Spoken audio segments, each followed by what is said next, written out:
What's up, God-fearing men? Welcome back. I think we're all busy. This will probably be a shorter one. We've got Christmas, New Year's stuff coming up here, wrapping up 2025, and all the Christmas parties and presents and all the sugar. I'm pretty sure I put on 5 pounds just this past week from Christmas parties. But as we head into the new year, though, I'm thinking a lot about Elder My City and what we're doing here and what I'm trying to accomplish and why am I the one to do it and everything. I was texting with a friend of mine, Nick, you know who you are, and I reached out to him because he's a very experienced guy when it comes to building brands and creating content online, and I've had a decent amount of experience with that too, but I wanted to get his input on some things. And he mentioned he's giving me feedback on the brand and the value prop and the target audience and all that kind of stuff. And he's like, Tim, you are taking up the mantle to lead fathers in this direction. And I'm like, hold on a second. I remember sitting down in our house and I'm like, thinking about it for a second, and I wrote back to him and I said, "Oh man, now that you say that, taking up the mantle for this topic makes me nervous. I don't know that I'm qualified for it, but I also care about it deeply, so I will." And I kind of thought that was the end of the text messaging thread, but relatively quickly he sends me this whole paragraph, and here's what he said. "Tim, you've probably been underprepared to take on many of the missions God has put you on. But despite that, God gave you the interest and passion for each of them, and He's changed so many lives through you along the way. You're one of the most intentional people I know. You will figure out how to provide tons of value. It's what I've respected most about all of your content. You're determined to exceed expectations at every turn." I read that for a few times. Thank you, Nick, if you're listening to this. I read it for a few times, and I replied with thanks. I don't feel that way, but I'm choosing to believe that it's true.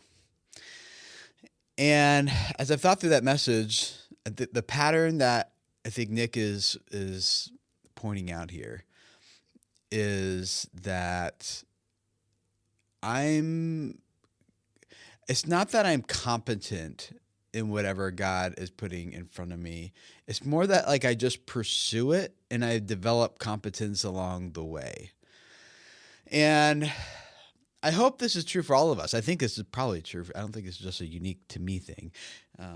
Maybe you live in the same tension I do, which is I feel like God is calling me to do something. I think He's given me this passion, this desire to go this direction, but I don't feel qualified to do it. And so now there's this tension between what how I feel about something and what I currently believe about something versus what I want to believe about something versus what I want to be true. I see the gap between where I am and where I would like to be, or what is currently true versus what I want to be true, or what doesn't exist versus what I want to exist. That's kind of like what an entrepreneurial type of personality does, maybe. I don't know.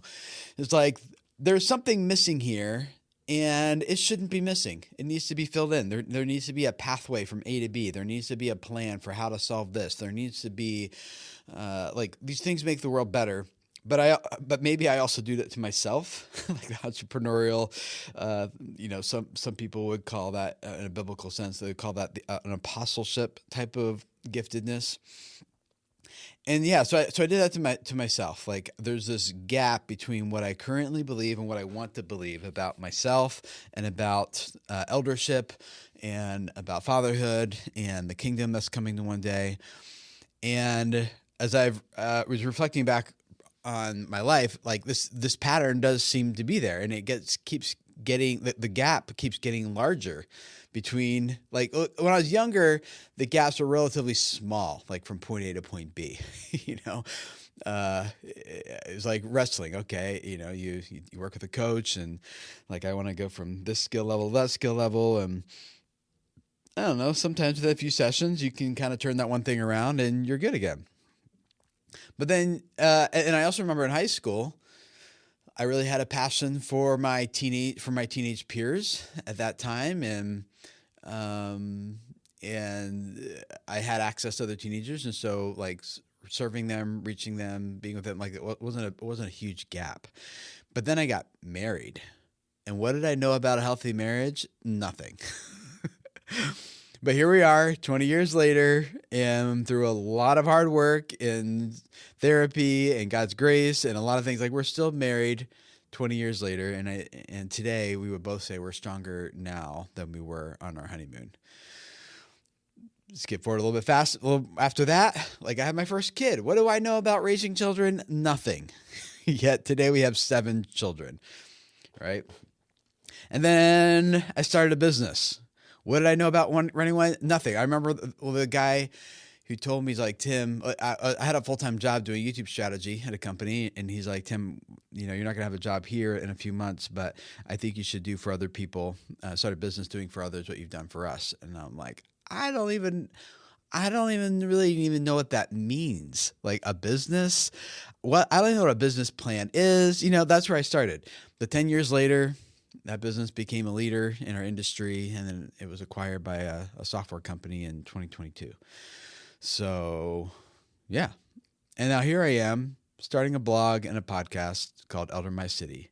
And how deeply do I understand all the theological and practical implications of this eldership thing? Not much. Not enough as I should, right? Yet I can already see it being fruitful in my life, in the life of other people around me. And I'm thankful that's what Nick was encouraging. So I'm sharing all this not to just kind of tell my own story, but I think this pattern is probably similar for most of us. God, his pattern isn't to like prepare you to get you ready and then give you the assignment and give you the task. It's often the other way around. It's often I give you the assignment and I make you, and then I prepare you for the assignment by going through it. Like you become competent by stepping out into it obediently. And so this eldership thing for me isn't like, hey guys, I got it all figured out. It's more like I really become passionate about this and I think there's something important here and I want to explore what it is. And I'll do that out loud as some accountability to keep doing that. Not as like I have all the answers and have it all figured out. But I do believe and hope that as a result of this process that I will become a more qualified, God-fearing elder.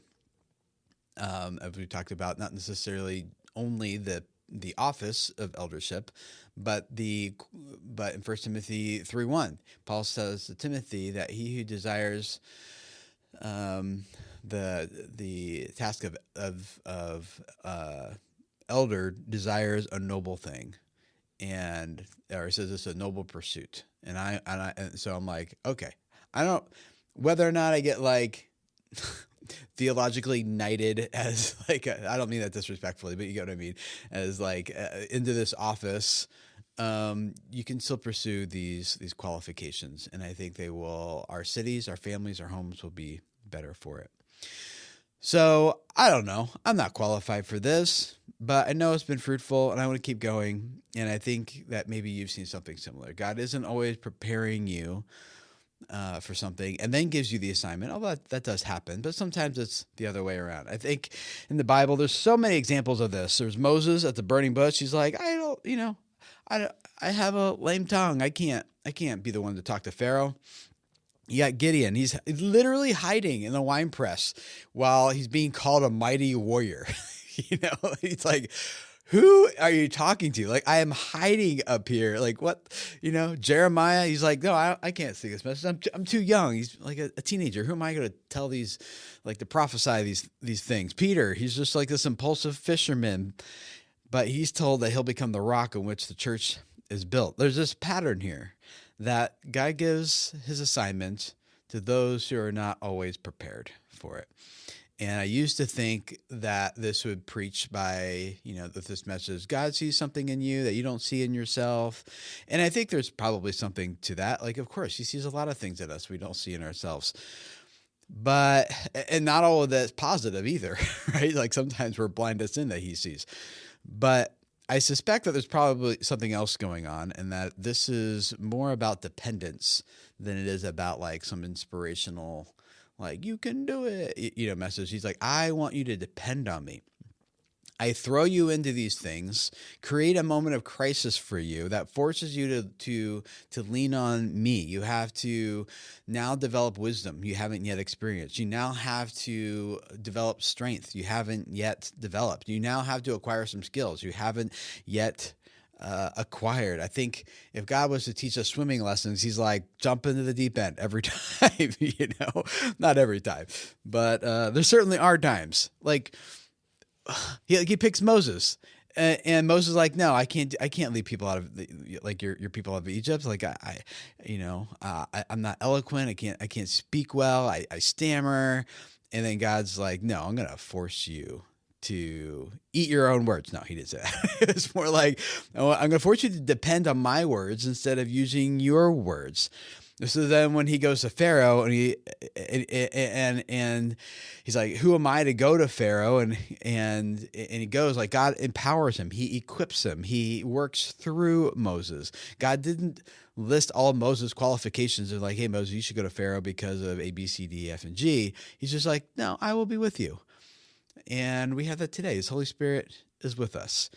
And so our inadequacy isn't like just an obstacle to overcome. I think it's the point of like why God chooses us to do certain things and accomplish certain tasks. And so every moment of me thinking about Elder My City and like, I don't know if I can do this. I don't know if I'm the right one for this. It might just be like, Tim, this is the way it works. Like, yeah, you start off not feeling adequate or prepared, but you do it because you hope. Here I am talking to myself as if I'm in. You go. You hope that it'll turn into something where someday in the future you'll be able to sit at the metaphorical city gate and just say to someone, "Hey, I don't have all the answers, but like, let's figure this out. Let's see if we can arrive at the answers based on what I've experienced." And so, as we're going into the next year, this is kind of what I've been thinking for myself and for you. Every mission that I've been set on that I can think of has taught me that I'm not ready for it. And that readiness doesn't mean like I shouldn't go down that path. It's just I'm willing to. And I'm determined to show up despite whatever limitations. And it seems like God just honors that. It's just like he invites us into this struggle because he knows that the struggle will form something in me that I couldn't acquire in any other way. And so when it comes to this idea of eldership, this vision of becoming a man of wisdom and character who serves his family as well and leads his city well, and all this is being preparation for what's to come. Like I don't feel adequate to do it. Who am I to write about this and talk about it online? Like my oldest kid is 16 years old. My youngest had a birthday yesterday. She's now 8. Like, I don't know. Like, but I'm just coming back to what Nick said. Like, maybe the point here is that this is where elder journeys begin, not with competence, not with tons of theological knowledge, but it's just like the inadequacy is maybe where all this is supposed to start. Not having the answers. It's just being willing to sit down and be like, you know what? I'm going to offer whatever wisdom I have gleaned. I'm going to keep thinking about this, share it with others as a form of stewarding this thing, and hopefully it trains my heart and gives me wisdom and skills in ways that are valuable for my family, for my city, and in the kingdom one day. So yeah, that's what I got. I don't feel adequate to be an elder, but I'm learning to believe that that's okay. I don't have to feel that yet. God just consistently sends me where I'm not ready. And that's where he typically does his deepest work. And so I'm sure he does the same with you. Like, the question here isn't whether or not you're prepared to be that God-fearing God-fearing father in your home, where you're ready to be that wise sage elder in your city, or have the authority that comes along with that. It's not that you're currently ready or prepared to be a ruler in the kingdom to come, based on Luke 19 and lots of other places. A whole episode on that we've already done. It's just whether or not you're willing to go. And so 2026 is here, and I think I'm willing to go. So thanks for being along with the journey with me. And as I hope what comes out of this is not just, hey, Tim's got some thoughts, Tim's got some ideas. I really want to hear from you guys. I want to learn from you. I'd rather this be like a communal thing. And if you're watching or reading, not watching, I'm just doing audio, listening to this or reading this on Substack, the comments, the chat, I've been finding really valuable from you guys. And then also those of you who want to send voicemail messages for future episodes, speakpipe.com/Tim Schmoyer. There's a link in the show notes where you can find that too. So let's do this. 2026, let's become God-fearing men, fathers in our home who lead well with grace, with humility, with truth, and elders in our city who are passing that wisdom along and fathering our cities well. I think I have a better idea what fathering your home means than fathering your city, but that's what I want to lean into. That's what we're going to hopefully learn here together. So thanks for being a part of it. Let me know what you guys are thinking, what's coming up for you as you hear all this stuff, things you're learning. I want to learn from you. Let's do this together. And I will probably not make a post next week. I don't know yet. I might see you next week. I might not. I might see you in the new year. We will see. Have a good one. Thanks.